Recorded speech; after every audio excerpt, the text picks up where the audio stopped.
And then you make me host again, Shona? Yes, I'll do that, and then I'll Great. pop out. Great, thank you.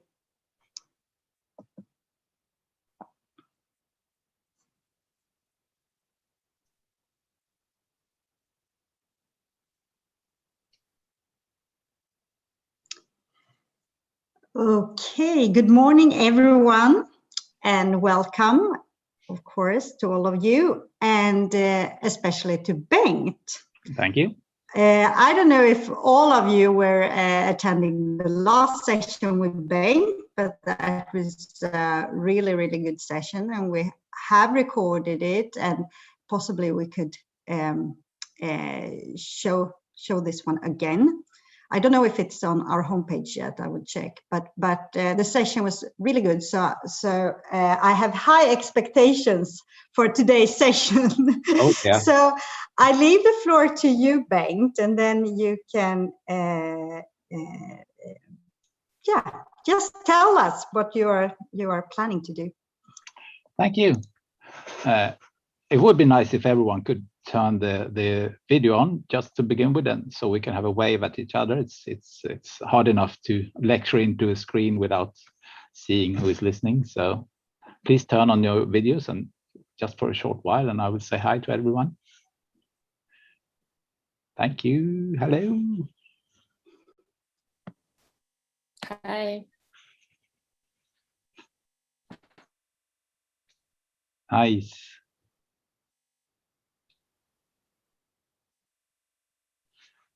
Good. It feels like we're doing a proper lecture here. Thank you. So today I will be talking about conjoint therapy from a few angles. I will do some slides, but I will turn them off now and then to show my face also, because the slides today, unfortunately, will be all text. All text, no fun today. Let's start doing that.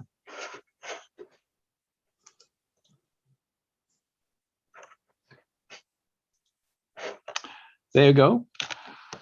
Conjoint therapy, what are the experiences, benefits, and challenges? First, a bit about me. My background is I'm a child psychologist, and for 13 years I worked as a specialist on child sexual abuse clinically, and as a manager of a special clinic for sexually abused kids and kids with sexual behavior problems in Stockholm, a specialized clinic. And for a few years, I have been managing training for therapists in CPC-CBT a few years ago, and now the last years in training in CPC-CBT that a lot of you will be attending when we start this autumn. And that's my background. And I will have this talk mainly based on my experiences from doing this kind of therapies, and also managing people doing this kind of therapies, and managing cases where you have to manage both the offender and the offended party. So it will be an experience-based presentation, and I will end the presentation with a suggestion of a very simple, helpful tool that I have found helpful in managing these cases and planning and doing this work together, several therapists or one therapist working with a system that consists both of a victim of abuse and the perpetrator of abuse. So is it a good idea? Is it a good idea or a bad idea to put victims and offenders together? This has been debated since I started in the field in the mid-90s, and there have been trials that turned out to be detrimental and very bad, and there has been some good examples of therapy forms that have managed to do that. And I will discuss a few aspects of this. When you have victims and offenders from the same family, there are always several different goals and needs, and sometimes they are contradictory, and you need to manage them and handle this. And you need to decide if they are manageable in a conjoint setting, that is, should you do some of the work together with the person who have abused someone and the one who has been abused, or should you not do that? And at the end of the presentation, at the second hour, I will talk a bit about a problem that occurs in these cases, because often you need to be more than one therapist. And in CPC-CBT, you definitely need to be more than one therapist, and putting the victim therapist together with the offender therapist is also posing a bit of risks and opportunities that I will discuss in the second half of this lecture. And I will try to do this, try to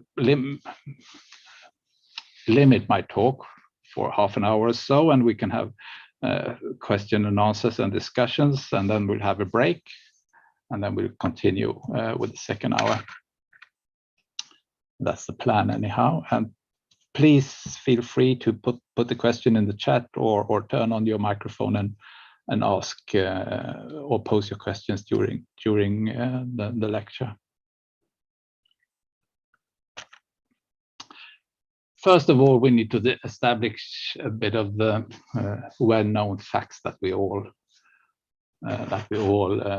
know and you know, and we need to have as a base for this. There are very well-known and well-established risks of putting an offender and a victim together in treatment, as you all know, and that's why it's not recommended in most settings.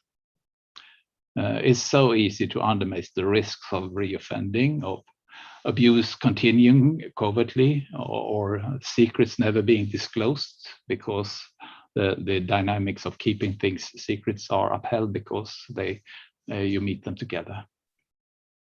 That's a risk that's very acute indeed and high indeed.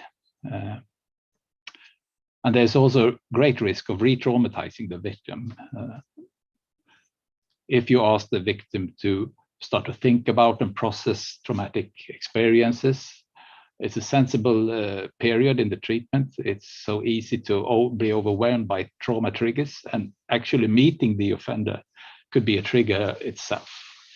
Could give more reminders, and you can have the victim more submissive to the offender, and that would hinder the process of healing for the victim. The recovery could be hindered totally, because there are often issues of loyalty, shame, fear, feeling powerless vis-a-vis the offender, and having them together could reinforce and stabilize these not so good processes, and hinder the victim to recover, and so on. And the victim often, all the victims often need treatment separately on their own, separated from the offender, to process these kind of processes.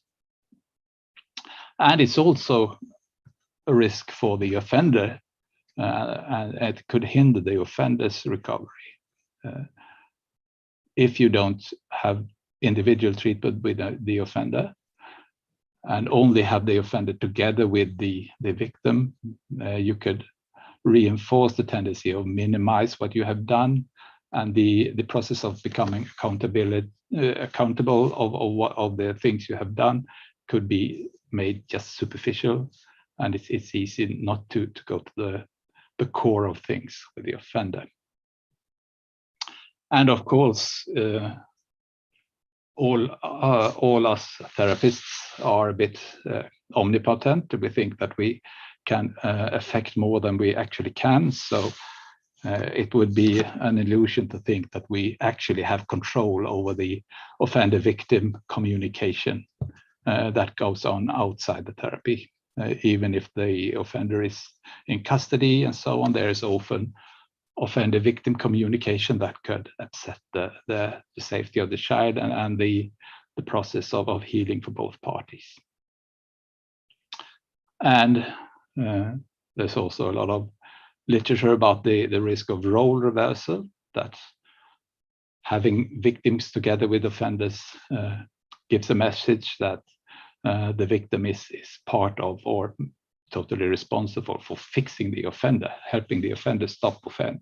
And that shouldn't really be the victim's job to do. And that's an important thing to manage. So all these risks are well known and should be taken very seriously, of course. But could it be beneficial to have offenders and victims together? In what cases would that be, and what precautions do we need to take?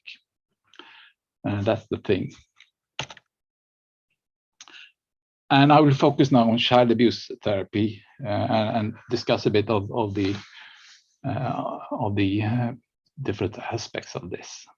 So if we have child abuse, that is an adult, some adult in the family or outside the family or in the near environment of the child has abused the child, and the child needs therapy for this, or the offender needs therapy for this, or someone in the family needs therapy for this. In all these cases, there are always several types of goals that you need to address. You need to establish goals. You need to reach goals that is about the now. You need to get the kids safe now. You need to end the abuse, stop the abuse. If you work with the offender, you need to stop, set in place measures to end the abuse now. There are several reasons for this. If children are depending on us adults, and when a child knows that the adult world outside the family now know about the abuse, and if the child should experience that, okay, they know about it, but they let it continue anyhow, we know that it's detrimental to the child's trust for adults and to the child's mental health and development. It's very symptom driving that experience. So the child needs to see and experience that now that everyone else knows about the abuse, they do everything they can to stop it. And that's the same thing for the abuser, of course. If you think that you can fool them and you can continue with the abuse, despite that they know about it, this will reinforce the tendency to re-abuse again. And there's always a focus on the then. If a child is struggling with experiences from abuse, to reduce symptoms, there is a need to process the past events. Depending on what schooling you have, you would call it this exposure with response prevention, or you will call this working through the past events, processing feelings. You need to, in short, you need to help the child to be able to think about, remember, talk about, have feelings about what happened without getting symptoms or behavior problems or disturbing everyday life. And to do that, you need actually to do what the avoidance tendency is urging the child not to do. That is, talk about, think about, and process things that have happened. So that needs to be some part in all the successful treatment models we have. And it's the same thing for offender. You can't do offender treatment without, in some aspects, process what they have done or allegedly have done. And you need to have focus on the future. You can't do treatment with children without considering doing things that would help the child to develop further. That is, you can't just help a child to cope with symptoms now that is disturbing the child now, and not be able to help the child's environment, the family that is providing safety and helping the child to grow in the future, to make them help the child develop in a good way. It's very common that Traumatized young children get help with the symptoms when they are young, but the symptoms reoccur later in life because of new developmental stages. And you need to consider that in every child abuse treatment. And also with the offender, of course, you need to be concerned with relapse prevention. How can the offender be responsible in the future and prevent that this behavior will reoccur? And this, of course, is a core of the offender treatment. And in every child abuse case, there are also several people involved, and they have different needs. The abused child, of course, even if you are treating only the offender, the offending parent, you need to be aware that the abused child needs to be safe, needs to get help to reduce symptoms and process trauma and get support of future positive development. And that is a part of also of the offender treatment, to be concerned with that, even if you don't treat the abused child. And the abusive parent or sibling that has done the abuse have different needs to learn how to behave safely, to change attitudes and beliefs, and learn risk management and relapse prevention strategies, and becoming accountable for and make amends of the abuse that they have done. And the second part there is the one that is most in research shown to be the most important one to prevent future abuse. And of course, we have non-abusive and protecting parents and siblings living with the abused child. And they have needs. They have need to improve their safeguarding, even if they didn't know anything about the abuse, or if they lacked in the safeguarding of the child. They need to learn things about that and improve that. Excuse me. They also need to process their own reactions to symptoms. It's only they have a lot of crisis reactions, of course, often when things are disclosed that they haven't been aware of, or that they have neglected to react upon. And they have their own symptoms that needs attention, and often takes a long time actually to go through. And they need help to restore relations within the family that has been broken, and learn more parenting in a more positive way if that is lacking. So there are different needs for all the involved people in the child abuse cases. So this is a complex system. Even if you're just a child therapist, just working with the abused child, and the child doesn't meet the abuser is out of the picture, and you have a colleague working with the protecting parent or siblings with their crisis, you need to be aware that these processes are interconnected, and there might be communication, and there might be stuff offending each other, and they might interfere if they are they might interfere with each other, these needs when you work with them, and you need to handle them.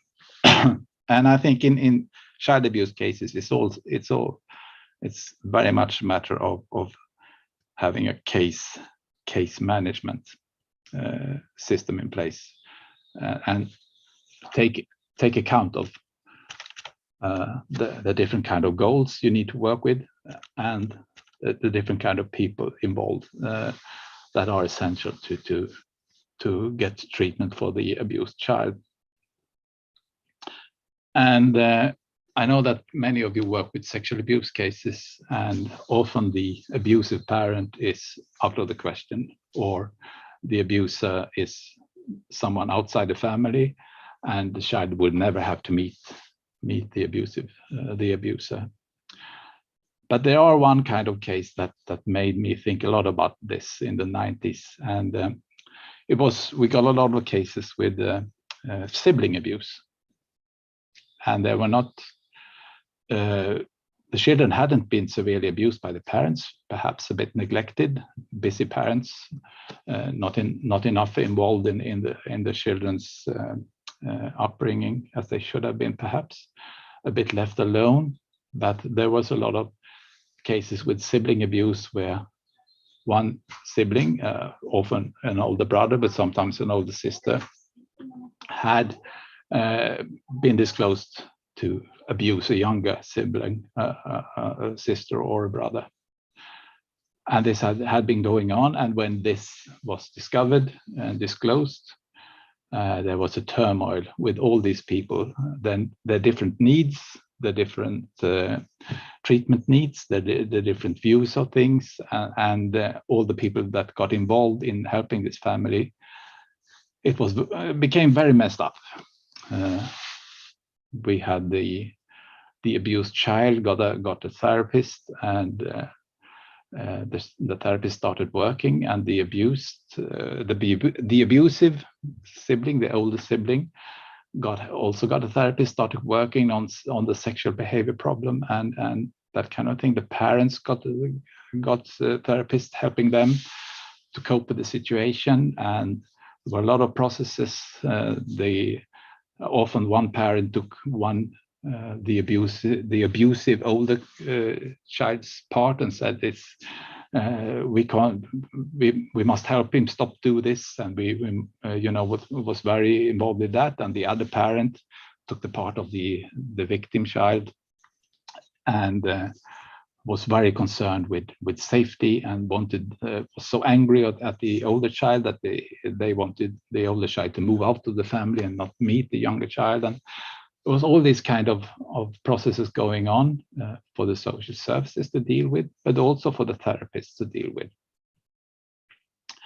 The abused child could have a need to work through the abuse in peace, while the abusive child could have a need to meet the little sister or the little brother to say that they were sorry and to try to make amends.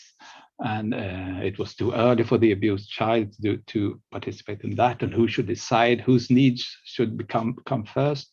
The parents, perhaps, in some periods, were preoccupied by the risk of divorce because they were so angry at each other, each one taking a side of one of the children, and they were afraid that the whole family would be split up, and the children would have caused the family to disruption in the family, and they were very concerned of that, and they could urge for us to have huge family gatherings with all the children and family together to try to mend the family. That was their prime concern, and the parent therapist promoted that and so on. And at this time, I was quite young to be manager, but I was managing of this clinic, and I worked with extremely experienced and good therapists, top of the tops, but they got so much controversy and they had such a trouble to navigate in this and to cooperate, and there were a lot of difficulties in this. So what we did actually sit down and decide on some principles, and these are very simple principles, and I will use this as an example until we later move on to other cases than sibling abuse. But what we did was we discussed, okay, we need to have some case management principles. What should come first? What should take priority? And we all agreed when we sat together, not talking about the specific family, but talking in general as principles. It was quite easy to come to an agreement on that. The needs of the abused child, that needs to come first. If there is a conflict of needs, whose needs should come first? The abused child's needs should have priority. And okay, in a relationship between families' needs, parents' needs to hold the family together, to have their kind of rehabilitation, and the abusive child, we concluded that the abusive child, the need of that child to to stop with sexual behavior problems and get help, that would have the second level of priority. And the rest of the family, the siblings and the parents, the needs of them would have to come in the third place. This was, it's not rocket science, and everyone was agreeing on this ethics. And we also discussed the controversies on what kind of intervention should come first, and what kind of intervention should have priority over other interventions. And we came up with this hierarchy. Intervention focusing on stopping the abuse, safety, ending abuse, prevent relapse of abuse further on. Those would have priority over all other interventions. And on second place, the children's individual treatment goals, the abused child's treatment goal to process the trauma, to express to parents how it felt, to show assertiveness to the older sibling. Those kind of treatment goals should come in second place in relation to keeping the child safe. So if the little sister wanted to tell the older brother, I didn't like what you did, you shouldn't do that to me, and it was considered unsafe for her to do so because you thought that he would give payback to her. He's not ready to hear that yet. When it has to wait, then you need to do the relapse prevention and safety. That needs to come first. And also treatment goals for the offending child should come in second place in regards to safety and relapse prevention. No rocket science. And also the family relations, that is a big concern in so all child abuse cases, and especially in sibling abuse cases. They are important, of course. It's not good for a child to experience that me abusing my little sister or little brother, or my bad feelings with all this that haven't happened with my older brother caused the family to split up, and I miss I want us all to live together, and that kind of thing. That is important interventions to prevent that, but they need to come in third place. We couldn't do those if it threats the individual need of the victim and the abusive child, and absolutely relapse prevention and safety come first. So this was things that we agreed on, and in the mid-90s, and it's actually been used in Swedish context. It's been published in a book in 2018, a variation of this model, and it's recommended to use as a reminder, as a tool to use in these cases. When you need to decide stuff, this is a good thing to bring out and talk about, to have a structure to discuss these things through, and I use this as a guide for your case management decisions. And also I found it very useful in solving conflicts between therapists, conflicts within the family, and also to make it transparent to the family. Why do we do things we do? Why do we say no to a family meeting just now? And to have this kind of management principles open together with the child, with the offending child, and with the parents. As this is why we do stuff. This is why we help you in this stepwise way, and why we say no to some things and recommend other things for you to do. So for today, what I would propose is maybe we should do this kind of hierarchy and think it through, and have a similar kind of hierarchy in all child abuse cases, regardless of if we choose to do conjoint part of therapy, having the child, the abused child and the offending parent together or not. Those decisions should be guided by this hierarchy. We shouldn't do anything that doesn't put the abused child's need first and the safety first. and we shouldn't do anything that is for the benefit of the non-abusive adults and the abusive children and other siblings if it threatens the needs of the abused child. And I propose that abusive adults is added as a fourth category, because abusive siblings, abusive children are we need to take care of them, and parents have a responsibility for them. Abusive adults are only responsible for themselves, and their needs should be put in fourth place. That's my opinion, and that's my suggestions for now. And I suggest that we keep the hierarchy of interventions the same way in all child abuse cases, so that you should think that things that you plan to do and suggest for the family and for the child to do regarding safety and relapse prevention should have priority always, and the individual treatment goals of the children and offender should have second place, and family relations and mending relations in the whole family should have the third priority. That's my suggestions. So I've been going on for half an hour now, and I will stop sharing this and ask you please to turn on your cameras and open up for any questions or comments on this. Before on the second half, we will talk about conjoint therapy and benefits and risks, and also about this co-therapy situation of working several people together. But I would like to hear some comments or reactions on this, discussion on case management and working with a system that includes both offender and offended and non-offending parents. Don't be shy. Mic's on. So please just take the word, speak out, or you can write in the chat and I will read your question.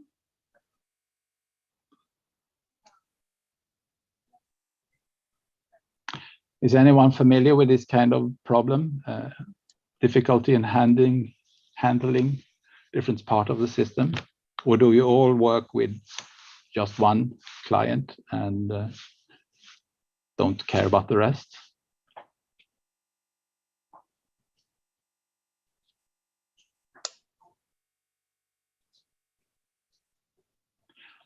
We can do a show of hands. How many of you work with abused children?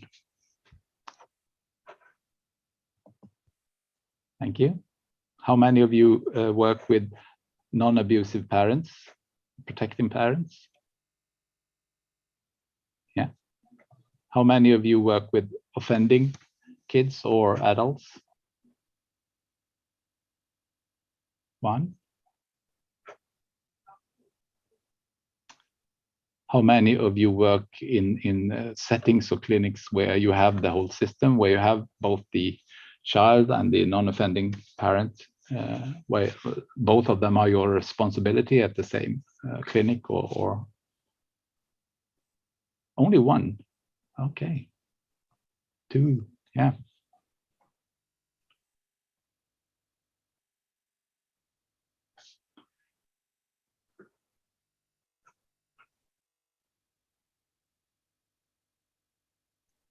So any comments? Do you recognize this kind of problem, or is this new kind of thoughts and discussion?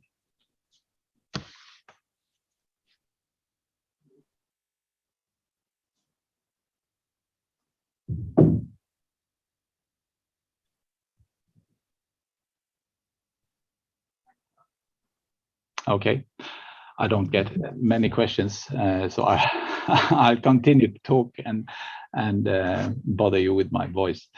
I think I'll do a clinical example to illustrate this. Let's see, what should I take?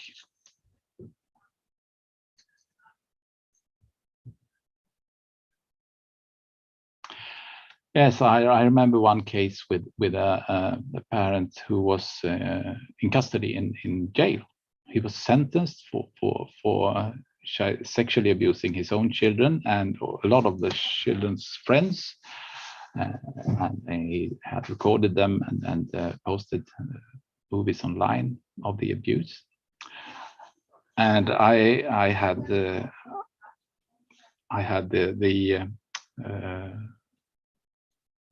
abused girl and her little brother in therapy, and a colleague of me had the non-offending mother who had known absolutely nothing about this abuse. She was a well-functioning, good mother, and she hadn't had a clue that what the father did in the basement with the children, and was shocked when this was disclosed. And the girl that had been abused was she had been so gradually made accustomed to these kind of sexual boundary crossings from the father. It started with just gentle touching and gradually evolved until hardcore sexual abuse of her touching and masturbating the father's penis and recording that, and him penetrating her vagina with fingers and so on and recording that. But she has been so gradually accustomed to this, and it was made in a way that it was so differently framed from the rest of the family life that she kind of switched on and switched off. So when this happened, she was in one kind of world, and when this didn't happen, it was a very seemingly normal family life going on. And we had so this was actually, traditional sexual abuse trauma therapy with a girl that actually she didn't need to meet her father. But the problem was that this father was he was a very good offender in the criminal justice system. He admitted to everything, and he said he was sorry, and he actually got praise from the investigating police officers that he was such a good offender. And so the children were told that they should be happy that they had a parent who admitted what he had done, and they should be they should be lucky for that, because so many kids they don't have this kind of admission from the fathers, and they can keep on doing this and so on. And this made a huge mess in these children's lives. So we had to do a lot of things. It ended up what we actually helped the children, follow them to the prison to visit the father, and they made a very structured meeting with the father, where we had coached him what he needed to say for the children's needs, to meet the children's needs of staying safe and move forward in processing what have happened. And we put his needs of, explaining, being a very good parent, being the good, decent guy who, keeping that low, because that only increased their feeling of guilt and shame. So we actually got him to understand that they don't need to hear that now, they need to hear this. And we had him tell things to the children what they needed to hear to continue to rehabilitate. And we didn't do a lot of work with him. And we couldn't help him move beyond the offending. That wasn't our job, but we could cooperate with the people in the hospital, helping him to stop offending, so on. And of course, in CPC-CBT, who is involved with not sexual abuse, but physical abuse, this type of the whole thing, the whole idea is to work with all the three systems together. And when it comes to people who are slapping their children, scaring their children, doing psychological abuse by keeping the children afraid when they are lacking as parents, as don't behave the way they want to be as parents. It's much easier way to help them stop this, and there are a lot of reasons of doing it. at least partially together with the child. And we will talk more about that in the second hour.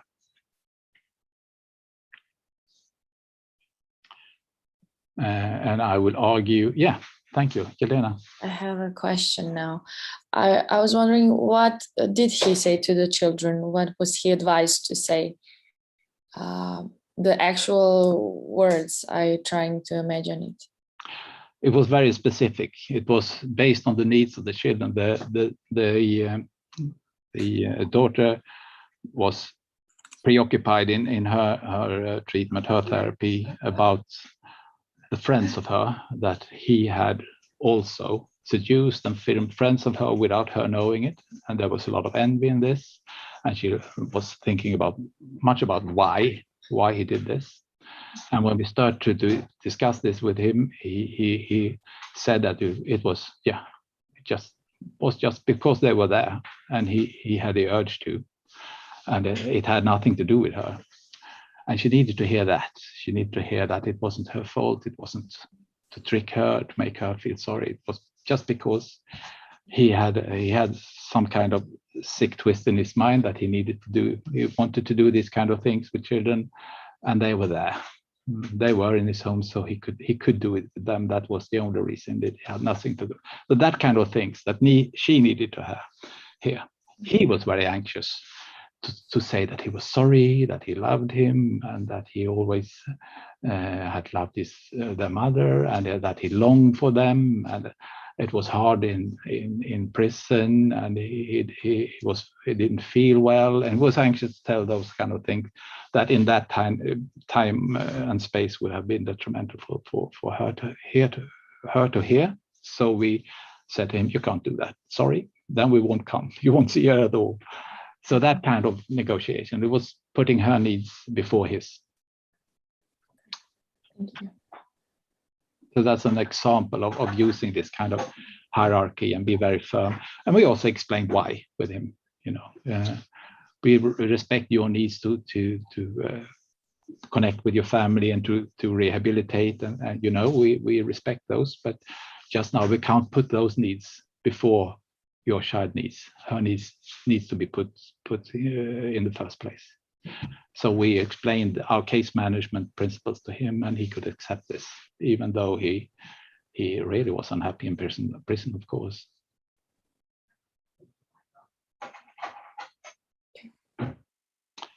Thank you. No other questions now. Then I suggest we take a break. We change shoes or take a cup of coffee or visit a restroom or something there, and we meet again at 11 o'clock, and I will continue more about talking about the benefits and about conjoint therapy and when and how to conjoint things together, and also talking about this how to manage therapist conflicts when you have several therapists involved in the same case. So see you at 11 o'clock again. So long.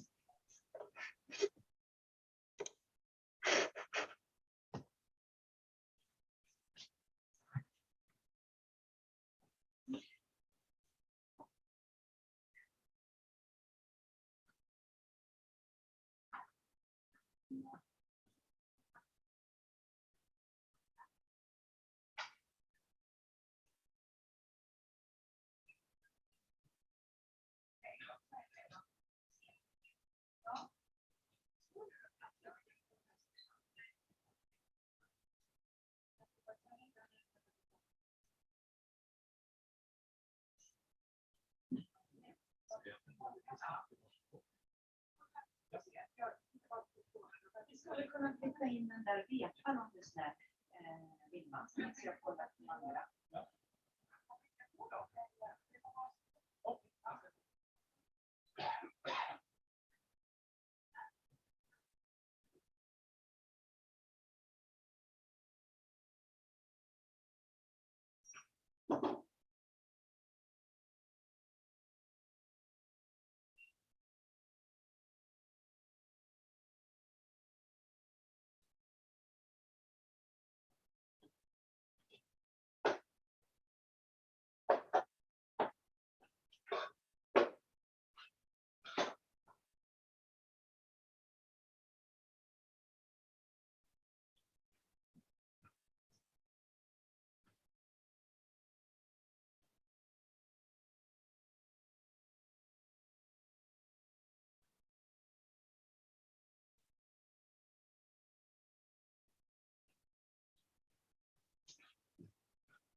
antingen där.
Hallå! Ska jag fota liksom så Ja. man ser dem eller? Det kanske inte går. Nej, jag kanske vet kan ta inte. en De står inte på bild. kamerorna så mycket heller. Nej. De är lite blyga. Ja. Men det får jag som tycker. Vi har paus just nu. Ja, jag tänkte man kanske kan passa på då. Ja. Och slipper Jaha. bli störd sen. Ja, vad så du tänkt. Ska vi se den här, eller den kanske... Den är liksom i bild så. Jag förstår. Det är liksom uttänkt.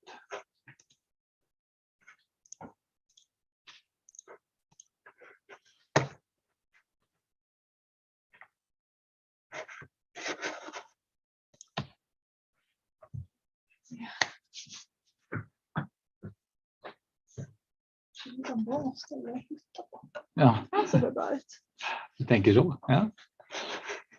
Jag får väl fejka att jag håller på att prata då. Ja, precis. Precis. Ja, mycket gester och sånt där är det förstås. Ja. Mm. Ja, det är alltid att titta in i kameran när man tittar, men det gör man ju inte. Nej, precis. Kan ju du vill ha PowerPoint-slide med. Ja.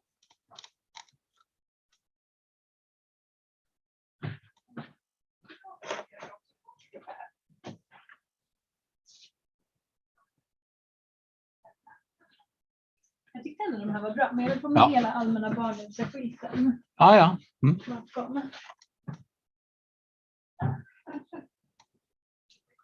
Det är Så den. låtsas prata. Ja, det är de där liksom, att verkligen använda vinklarna ordentligt. Det är det som är svårt. Exakt. Men man får göra så man kan. Så.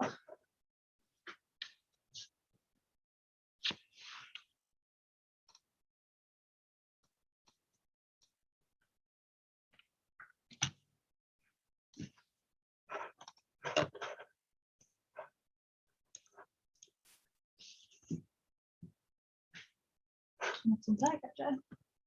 Ja, du ser. Perfekt. Mm. Kan ge mitt röda ansikte lite. Ja. Det är något konstigt med internet. Alltså? Min dator ställer också här. Låser sig mellan. Jaha. Det måste vara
Yes, welcome back, everyone. Hope you had a good pause. Got some rest or some needs. We're talking about a lot about needs, and you need your coffee, you need your toilet break, you need your. We all have needs. Before I continue with the conjoint therapy talk, I'd like to ask if anyone have got any thoughts or questions or things that have come up during the break. Anything you want to share? So share, please do that. Nope. Okay then. I continue with my presentation then.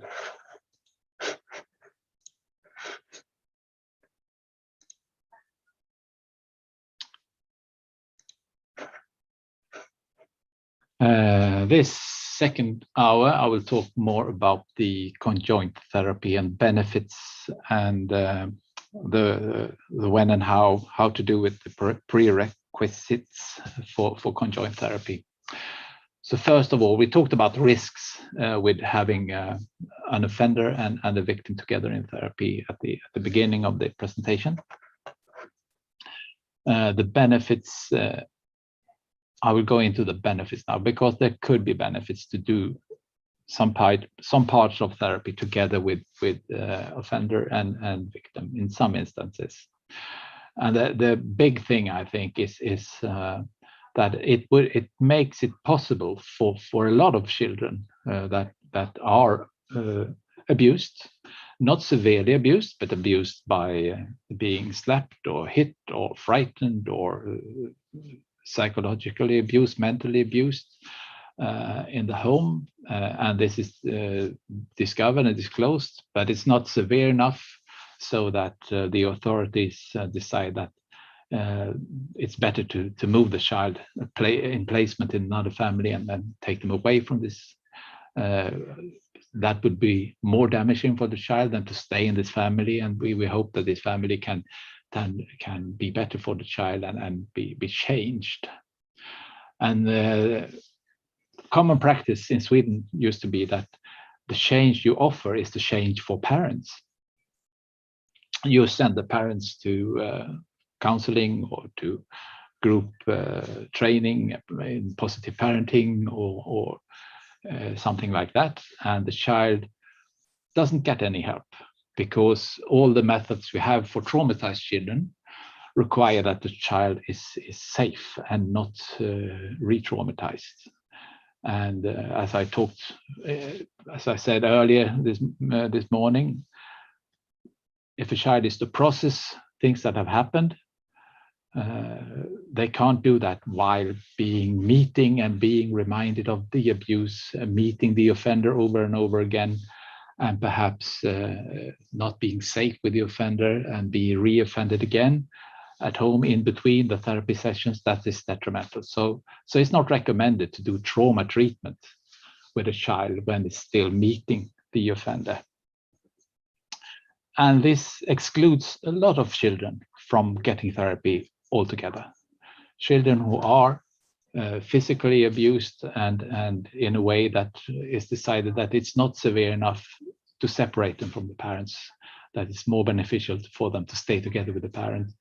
And often it was the case that the parents got help and the child didn't get any help. So doing conjoint therapy, when you address both the parents' need to stop offend, to stop being violent, to stop being frightening for the child, and to learn better positive parenting, and you also address the child's need to process what had happened, to change the way it experienced the parents, and to get recovery from the abuse that has happened. To do that, you need to address both. You can't do them separately. You need to work with them together.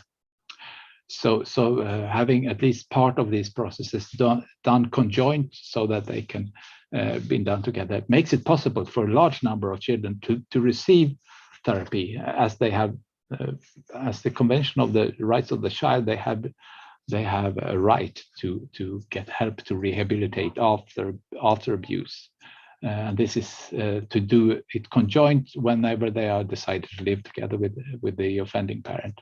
This is the only possibility to get it done. But it can only be done if the child is assessed to benefit from it, and if the abuser, the abusive parent, is assessed to be or gets help to become a safe and non-triggering environment for the child. So you can't just have them together until do stuff together about the trauma if the parent isn't safe enough and has changed enough to be a safe environment for the child, and to change the way it behaves towards the child.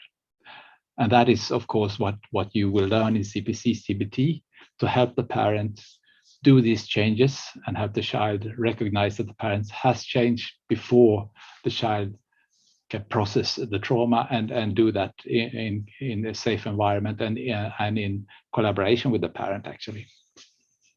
So that's the whole idea with CPC-CBT. Another benefit, if you can change the abusive parent's behavior and have the change into being a safe parent, and if the child can experience that the parent has changed and has become changed and has stopped being threatening and violent, and the abuser can experience that the child is glad that I have changed my ways. The child is now happy to see me. The child is not afraid of me anymore. We can have fun together. The child comes to me with the problems without being afraid that I will become angry and threaten and shout as I did before or slap them. If these changes can happen with them together and they can experience the changes together, both the offender and the offended child, this will increase safety, and this will prevent further abuse because it will become more stable. Being a parent that tries to be a good parent, but now and then loses it, and because of anger issues or stress or other conflicts in life or frustration or upbringing or cultural traditions of upbringing children by slapping them. If you are that kind of parent and you change in therapy by yourself and you learn how not to do this and do other ways, and the child still looks at you as this dangerous parent that they can't trust, it's so easy to relapse in becoming frustrated again and go back to the old ways of raising the child with threats and fear and threats instead of a positive parenting. So if you can have these two changes interact, it's much easier to change as a parent and to prevent relapse further on, and to stay as a positive parent. And it's also increases the safety for the child if you treat the child to overcome experiences of abuse, and the child experience that you don't change the parent. You in between therapy sessions, you go back to the parent who is still behaving threatfully and violent. It's increasing the risk of the child provoking and feeling unsafe and acting out to try to solve the situation in other ways than depending on the parent, and so it's a hazard for safety. So if you can have the child's rehabilitation from the abuse that have happened in cooperation with the parents' change in behavior, and you can have communication between them, you actually increase safety issues and relapse prevention. But it's you have to have the processes working. So if you assess that this is impossible, we can't change these parents, or the child isn't safe at home, we can't get the parents safe enough so the child can become safe at home and process the trauma, then you have to wait and you can't offer trauma treatment until it's safe. And instead of doing this in 2 separate rooms, treating the parent with one therapist in one room, completely by themselves, and the abused child in another room, completely separate. Instead of doing that and doing conjoint, might actually enhance therapeutic effects. The trauma processing, is the way to do that is that you gradually help the child to think about, feel about, process thought about, miscomprehensions, cognitive distortions, etc., about what happened before the abuse that happened, to realize that it wasn't my fault, and to express the feelings that I have been trying to avoid, and to dare to think about it without being overwhelmed by flashbacks or bad memories or bad dreams, etc. And you do this imaginary by telling stories, doing narratives, making drawings, making books about what happened, or whatever methods you use and you've been trained in to do. And this is good. It gives effects. But we all know that exposure in vivo, actually practicing it in real situation, coming over the fear of riding a horse, you need to actually in the end get up on the horse. And if you can change the parent's behavior and making the parent become a safe and good parent who takes accountability and apologize to the child and is responsible towards the child, and the child experience that it's okay now, I can actually talk to this parent without being afraid, tell the parent about what happened, I can express what happened, I can do the trauma narrative together with the parent. It actually enhances the therapeutic effect for the child in processing the trauma, but only if you can change the parent and help the parent to become a safe companion in that aspect. And that is the whole point of CPC-CBT. You help the parents change to become able to help the child share a common picture about a common story about what actually happened, and actually listen to and receive and help the child express thoughts and feelings about the traumatic events together in a positive and safe way. And also, it enhances therapeutic effects with the abusive parents. If you are an abusive parent, having problem with anger management, losing your temper, problem with your child's assertiveness, and you can't raise the child with positive reinforcement, you tend to instead be punishing and threatful and physical and violent. If you have that kind of problems and you learn how to do that in another way, if you can practice this with a child that is involved and know about your change and gives you good feedback and is happy that you have changed and is actually trusting you enough to tell about their inner feelings and come to you with your problems, this would enhance your therapeutic effects and helps the behavior change to go much faster and much deeper. But only if the two processes can be done together. And there's another benefit, and we touched upon this before the break. An abused child, will continue to develop after the therapy is ended.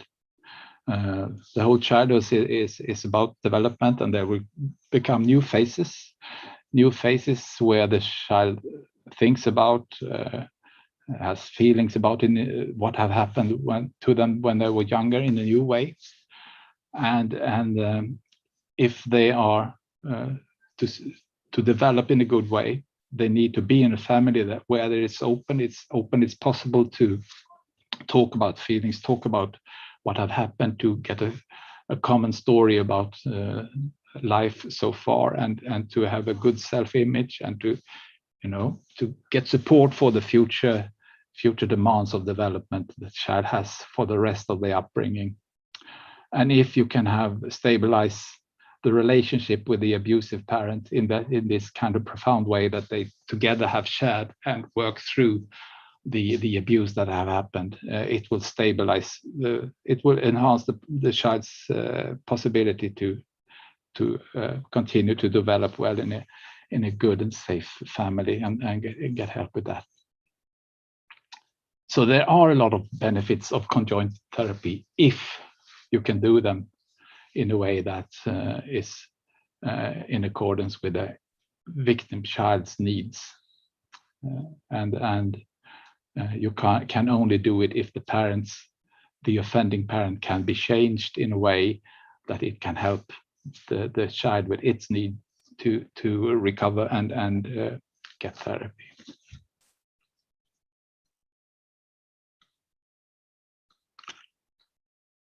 So what does that mean? When and how can we do conjoint things?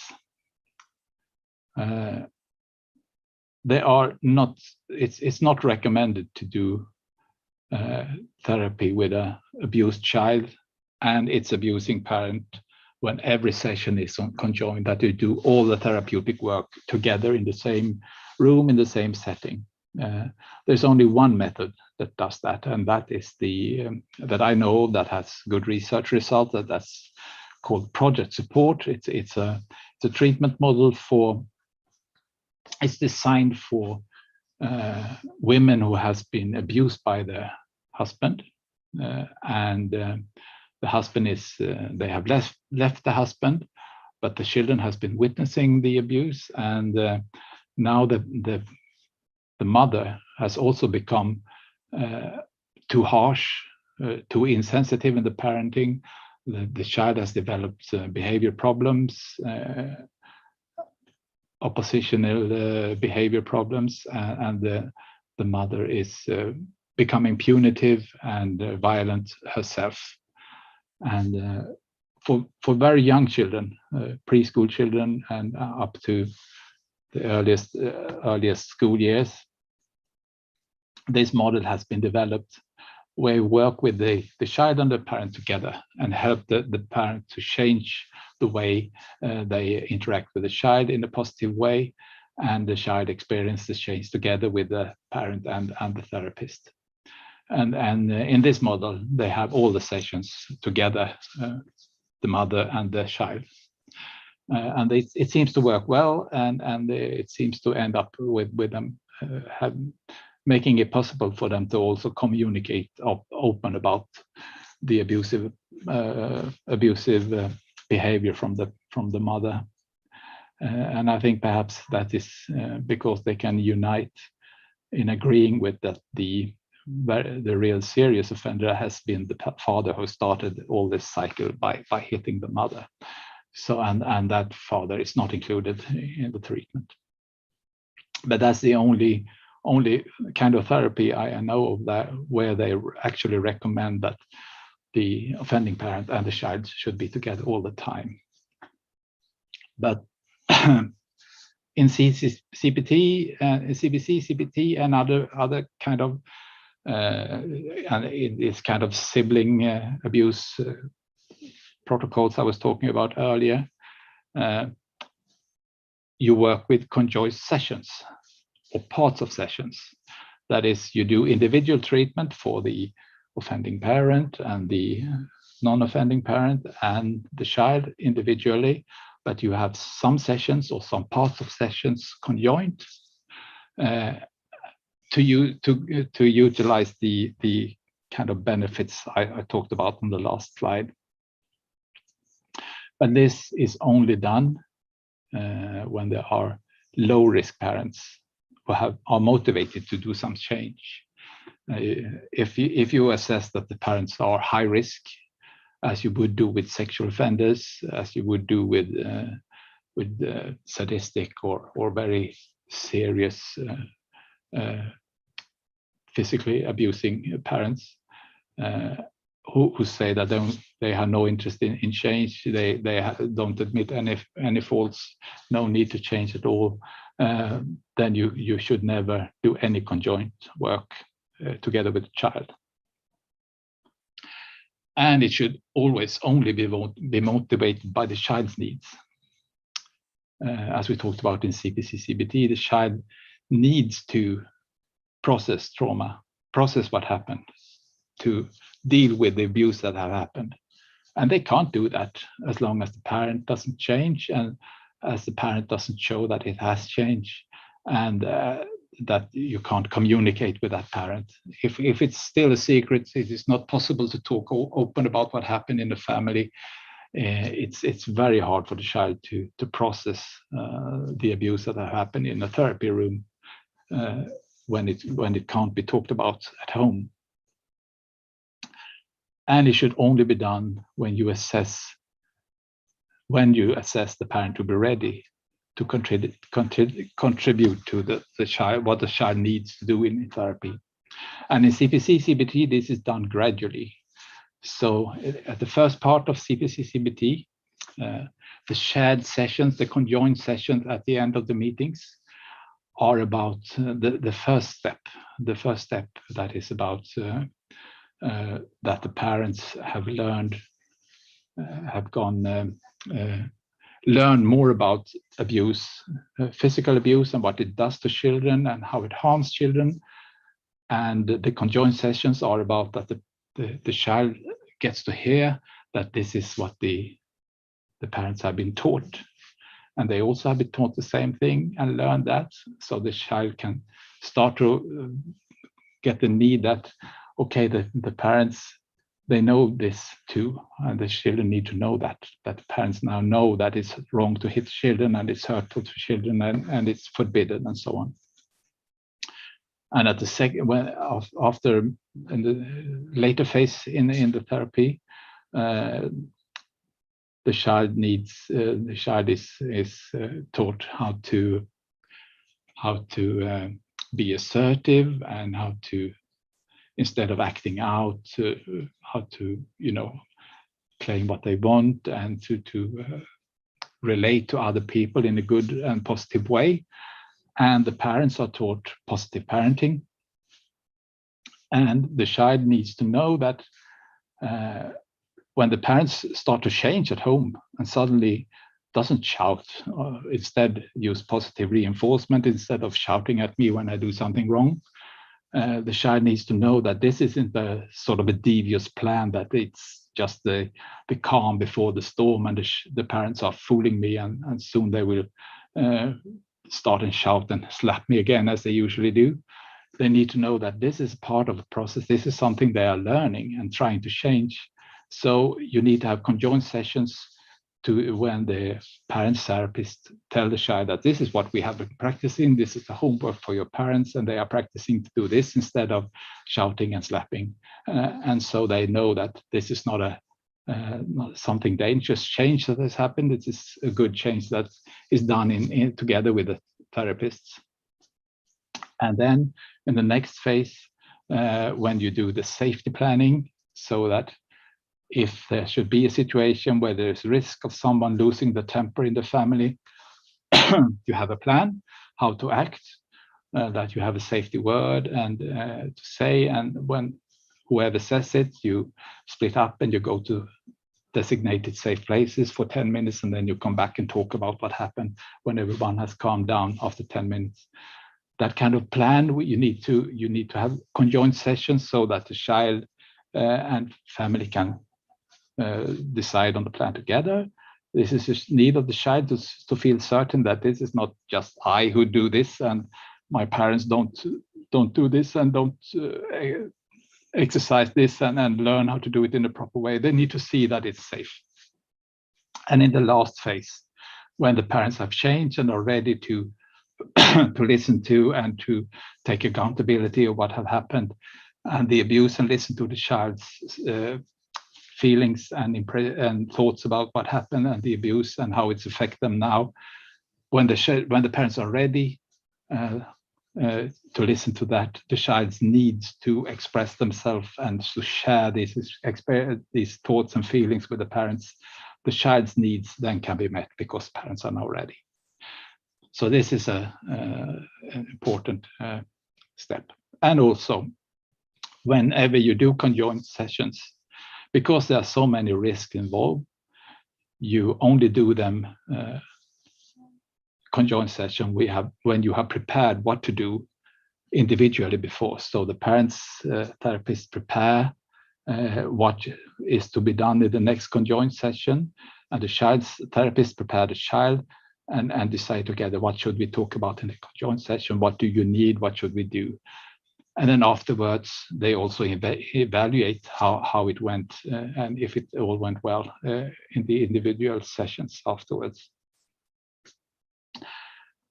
So having these conjoint sessions carefully designed from the needs of the child and from the ability of the parents could be very helpful. So not having them together all the time, but in carefully selected parts of sessions or some sessions now and then could be very helpful, but only if this prerequisites is met.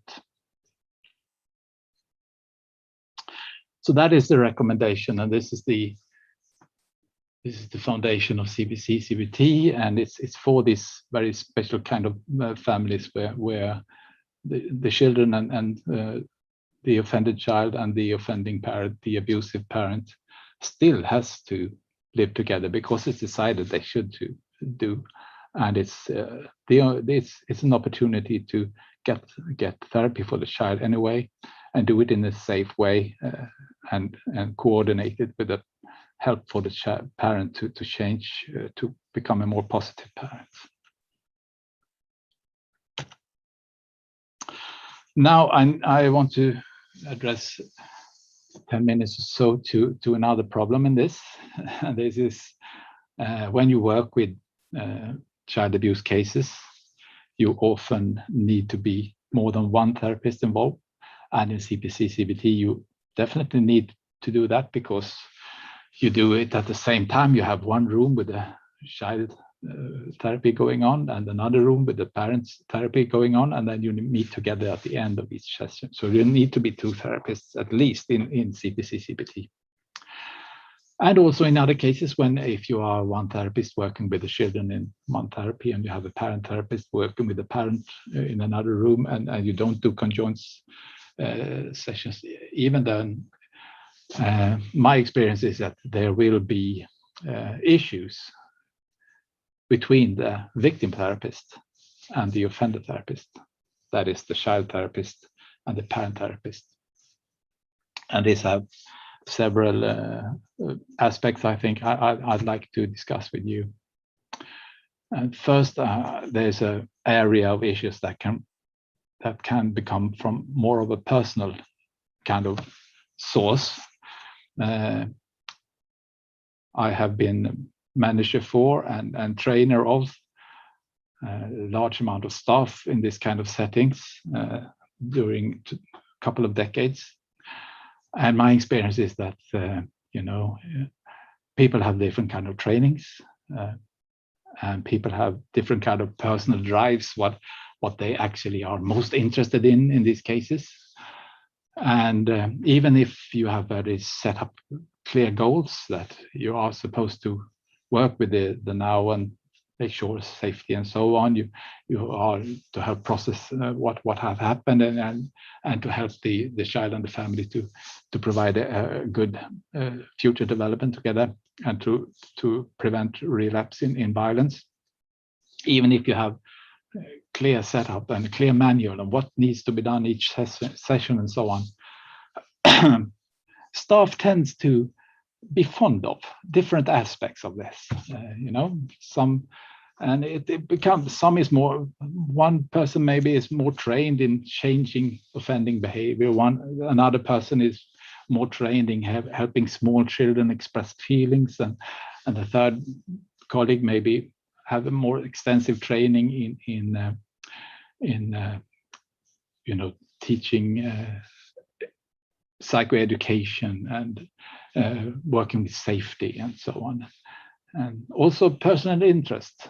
One colleague might be really fond of the whys, you know, the associations when a child is processing thoughts and memories from the abuse. Some staff are very fond of the intricacies of this, you know. Oh, it's so interesting that this association and those feelings were associated with that, and oh, it was so interesting in how she described, how vividly she described the experience of the abuse. And you would have another colleague who is less interested in these kind of aspects and more interested in the techniques of how to make this less painful for the child and have the child process this in a way that the symptoms disappear.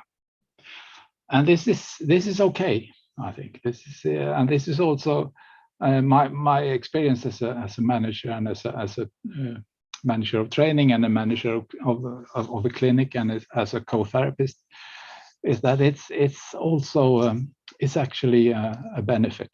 This is good to be different, because it also links in with the differences in our clients, in our patients. It links in with some children are not interested in you know, what happened. They just want to get rid of the symptoms, and other children love to explore what happened before, and some parents are not really interested in becoming super good parents and be very good at parenting and all the different aspects and getting tips and tricks how to really be a good and involved parent. Other parents are just interested in becoming a good enough parent, stop using violence, and so they would respond to different kind of therapists, even though the therapists are trained not to show their inner drives and interests and work very manually and so on. It shows through, and I think it's also a good thing to be embraced. And actually, when we interview traumatized children about the experience from treatment, they appreciate people being personal and showing themselves and being natural and open and very vivid as a person, not only as a professional. The other aspect of this working two therapists together in the same family is a question of alliance, and this happens all the time. I think when you work with one part of the system, it affects how you cooperate, how you assess things, how eager you are to follow the manual, to stick to the method. Because when you work with the abused child, you get your perceptions influenced by being so close to the child, and you tend to identify with the position of the abused child, of course. And the same goes when you work with the abusive parent or an abusive sibling, or when you work with a non-abusive and protecting parent. And you should become the advocate. You should become the friends in need. You should be able to see their perspective and help them change from their starting points, and not ask them to change too rapidly and you know, help them pace. So you need to meet them where they are in their process. And this will affect also cooperation. When you need to do these decisions together, as we discussed earlier, you need to assess what to do first, who should wait for who, what intervention is urgent to do now, what needs to wait, whose needs should come first, and so on. It's easy to become advocate for the one you work with and to turn a blind eye to the needs of others, and this needs to be addressed. and it's unavoidable. I think that's naturally happen, and you get better at it to keep this in as the more you work with it. But it's easy to be drawn in and to make your decisions influenced too much by the perspective of the person you're working with in the system. So I have a few strategies I recommend to deal with this, and the first set here is about strategies to how to approach the craftsmanship of providing therapy. The common factors that, regardless of what method you work with, what theoretical framework you have, what training you have had, there are some things that are common factors in all therapies that we give, and to use them or these kind of set is especially very important in working with child abuse cases, I think.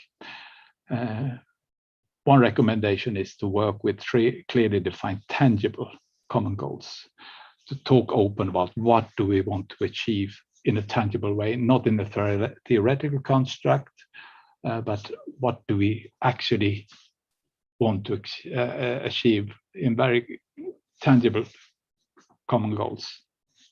For instance, we want the child to be able to write a story about what happened with the abuse and how it felt, and we hope to be able to have the parents listening to that instead of as a common goal to some theoretical construct of sharing traumatic experiences and so on.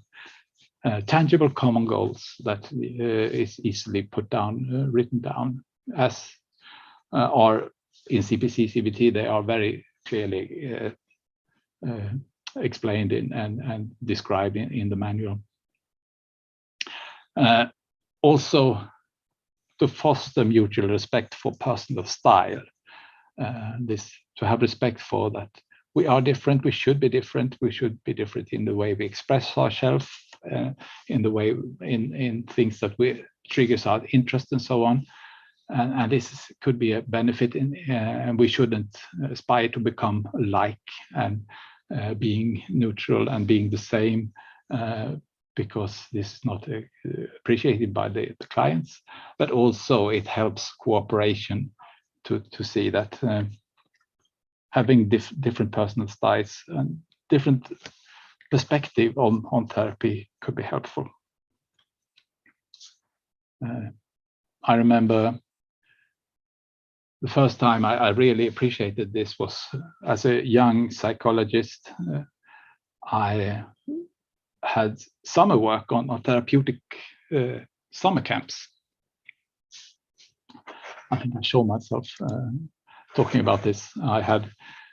I worked at the therapeutic summer camps, children who had been in different kind of treatments in child psychiatry in Stockholm, had the opportunity to come to a summer camp with all therapists, helping them to work with stuff that they have been working on in their individual therapy.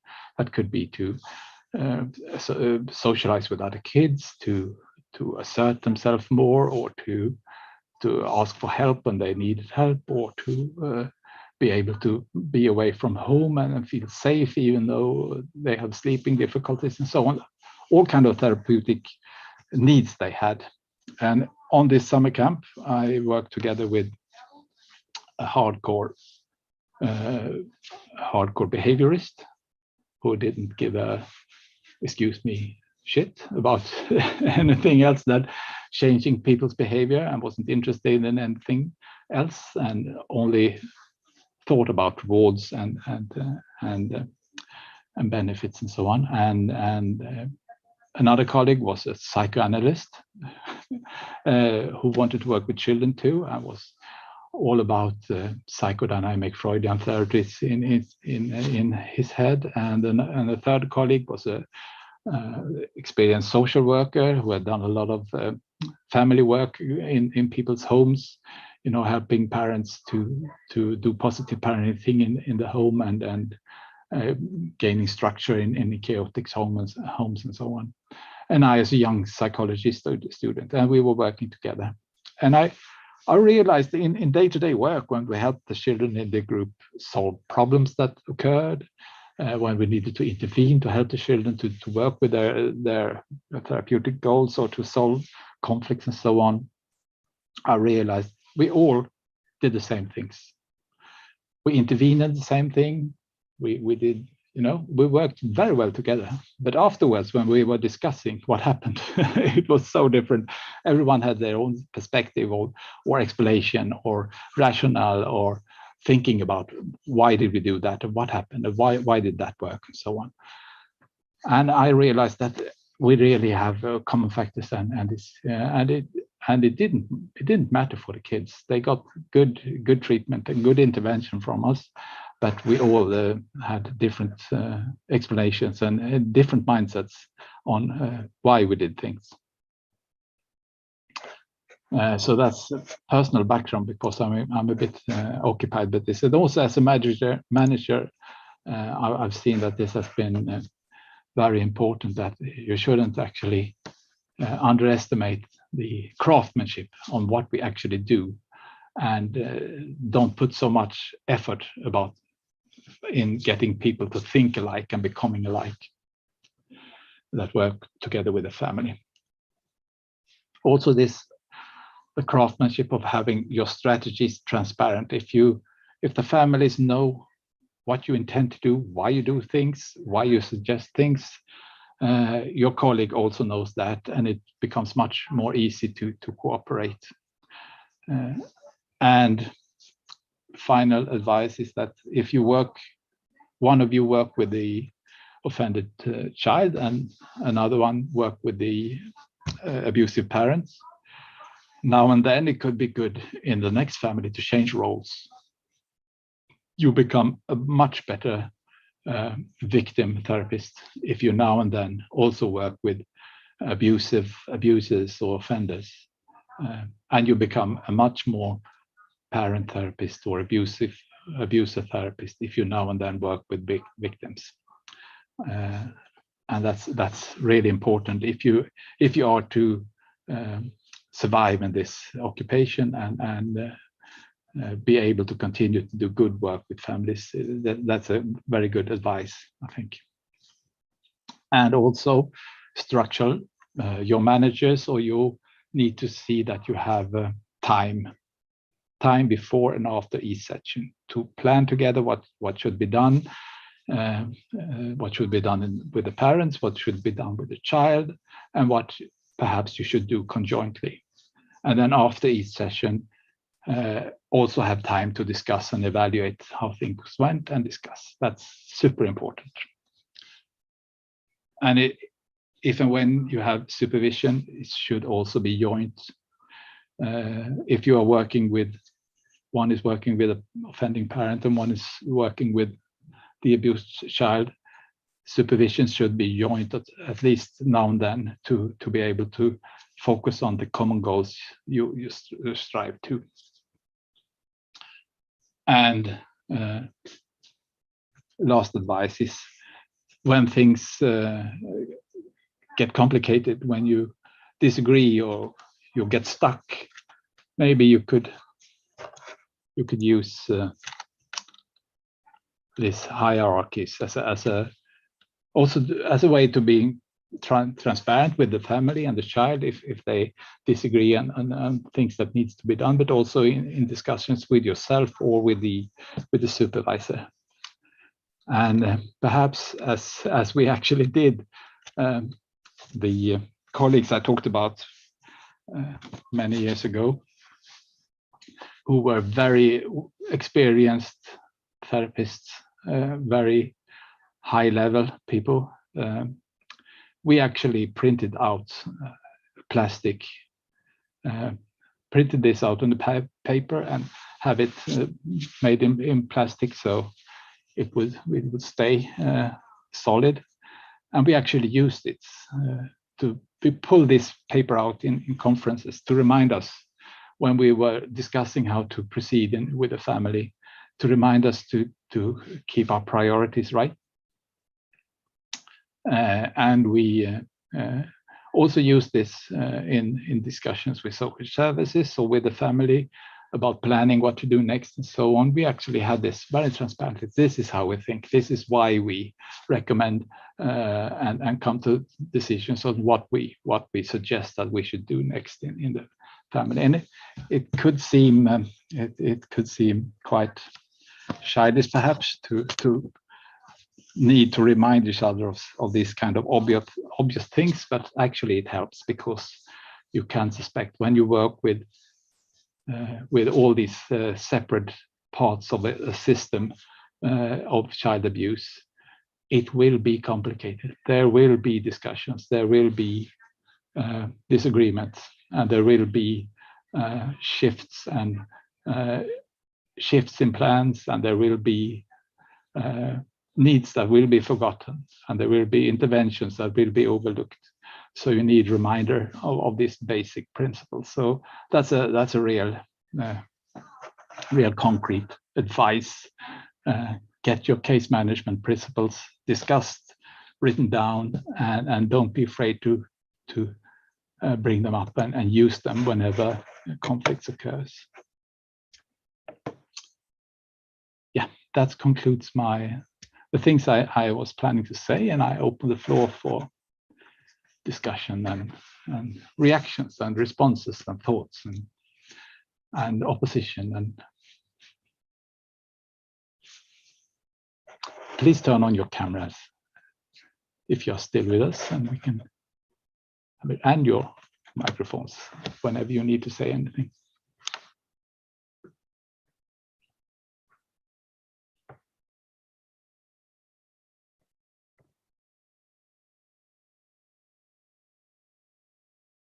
We start with a raise of hand, I think. Anyone who thinks this has been beneficial to have this kind of discussion? This few, yeah, it's good enough for me. Good. Those of you who don't think it's beneficial, please let me know what you think about this. I would happily discuss any other perspectives on this.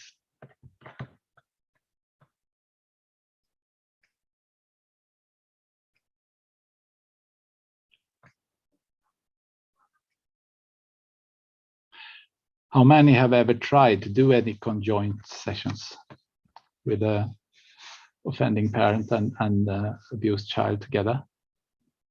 Any meetings? No? So this is a fairly new concept. Yeah. And I guess this is because most of you work with sexual abuse cases, or? Yeah. Yeah.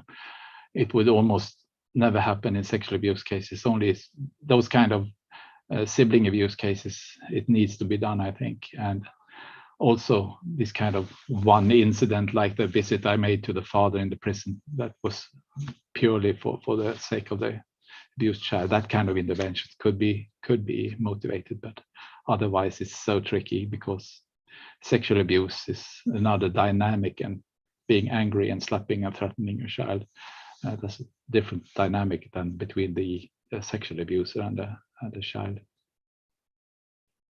So good luck. You are now venturing into the CPC-CBT world, and you're going to work with physically abused cases, and I think that will benefit your work with sexual abuse cases too, I think, because they often overlap, and it's not so different as you think, even though there's less detrimental to be slapped, and you can more often continue to stay with that parent.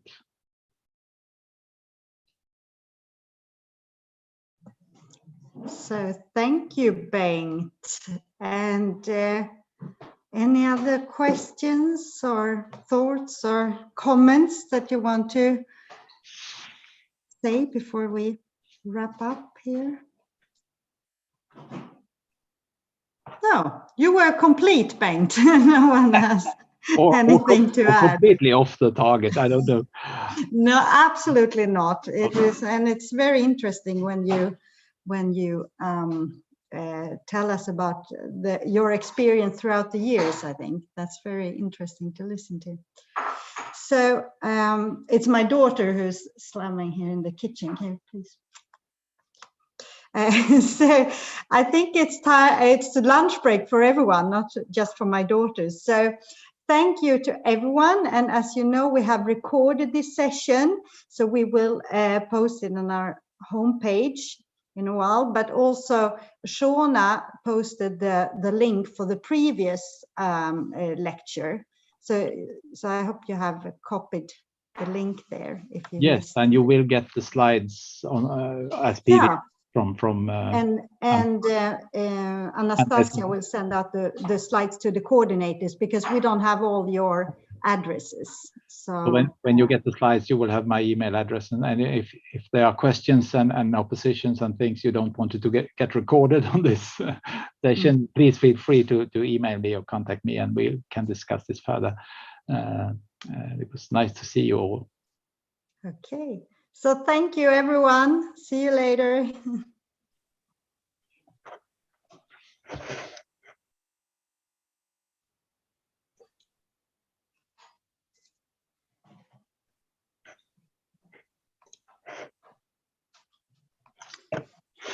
Ja, det var det. Det var det.